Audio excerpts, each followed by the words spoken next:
Assalamualaikum guys, pada saat ini kita dihebohkan dengan kasus dugaan korupsi haji di era Menteri Agama Yakut Khalil ya. Dan ini cukup fenomenal ya, diperkirakan 1 triliun korupsi yang dilakukan.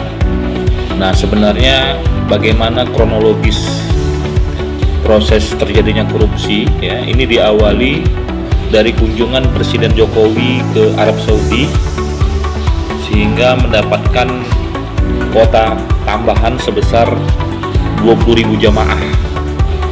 Nah, kemudian ini menjadi pemicu penyalahgunaan pembagian kuota. Jadi berdasarkan aturan Undang-Undang Nomor 8 tahun 2019 ya, kuota tambahan seharusnya dialokasikan 92% itu untuk haji reguler dan 8% untuk haji khusus. Namun praktiknya di lapangan menunjukkan pembagiannya 50-50 atau 50-50, yaitu 10.000 untuk reguler dan 10.000 untuk khusus. Dan ini tentunya melanggar peraturan dan menimbulkan dugaan korupsi. Nah, kerugian negara dalam penyelidikan KPK ini diperkirakan hampir 1 triliun. Dengan estimasi ya, dana haram dari biaya sekitar 5.000 US dollar per kuota tambahan hingga 750 miliar sampai 1 triliun. Nah, ini KPK telah menaikkan status kasus ini dari penyelidikan menjadi penyidikan serta memanggil sejumlah pihak termasuk mantan Menteri Agama Yakut yang kemarin dilakukan pemeriksaannya pada tanggal 7 Agustus 2025 ya, dan beberapa pejabat Kementerian Agama termasuk juga Kepala BPKH dan Asosiasi Travel Haji. Dan KPK juga sudah melakukan pencegahan berpergian ke luar negeri selama 6 bulan terhadap Yakut dan 2 orang terkait, yakni mantan staf sus dan pemilik travel sejak 11 Agustus 2025. Nah, ini bagaimana keterlibatan Jokowi ya? Kira-kira bagaimana? Ada nggak yang bisa mengkaitkan dengan posisi Jokowi saat itu sebagai presiden?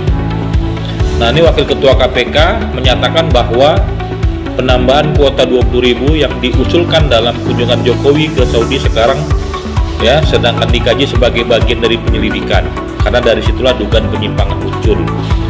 Jadi kemungkinan pemanggilannya ada. KPK menyatakan bersifat terbuka dan akan memanggil siapa saja yang dianggap mengetahui konstruksi perkara ya, jika dianggap perlu, termasuk Jokowi. Namun hingga saat ini ya, KPK belum resmi memanggil Jokowi dan memanggil staf sus yang terkait dengan penambahan kota ini ya dari pihak Pak Jokowi. Oke, ini sebenarnya sangat menyedihkan kita ya. Jadi kegiatan ibadah itu dikorupsi, dan beberapa kasus-kasus sebelumnya juga di Kementerian Agama juga itu sempat terjadi ya. Kita berharap ya, bangsa ini kalau ingin mau menjadi lebih baik, mental korup itu memang harus dihapuskan dalam otak para pejabat. Jadi ini luar biasa. Mudah-mudahan KPK bisa membongkar semuanya, dan kita berharap ya kasus ini jangan berhenti sampai di Menteri Agama saja. Tapi kalau memang ada keterlibatan Jokowi di masa beliau menjadi presiden, ini harus ada penegakan hukum yang adil bagi seluruh rakyat Indonesia, walaupun dia mantan presiden. Demikian, terima kasih. Mudah-mudahan memberikan pencerahan bagi kita dan memberikan motivasi agar kita semua berbangsa dan bernegara untuk bisa menjalankan amanat-amanat yang sudah dijalankan sesuai dengan peran kita itu dengan sebaik-baiknya. Assalamualaikum warahmatullahi wabarakatuh.